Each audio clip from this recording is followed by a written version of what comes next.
আসসালামু আলাইকুম বন্ধুরা, কেমন আছেন সবাই? আশা করি সবাই ভালো আছেন। তো আজকের ভিডিওটা আমার জন্য একটু কষ্টের, কারণ আমার বাগান বিলাস গাছ আছে অনেকগুলা। অন্য কালারেরগুলা দুইটা তিনটা করে থাকলেও আমার এই গাছটা শুধুমাত্র একটাই গাছ ছিল।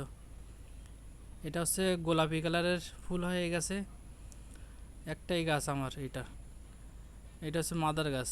তো দেখেন গাছের অবস্থা, এখান থেকে পোকায় খেয়ে ফেলছে, গোশ নাই এখানে বলতে গেলে।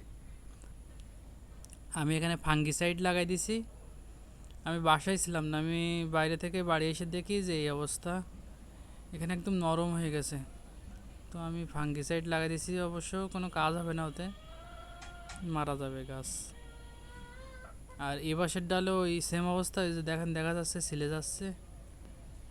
প্রথম অবস্থায় যদি আমি বুঝতে পারতাম তাহলে কিছু ব্যবস্থা নিতে পারতাম, কিন্তু এখন দেরি হয়ে গেছে। আর আমি ফাঙ্গিসাইড দিয়ে ভিডিও করতেছি, মানে আজকেই ফাঙ্গিসাইড দিছি একটু আগে। এখন আর কিছু করার নাই, এখন আমার কাজ হচ্ছে এখানে গুটি কলম করতে হবে।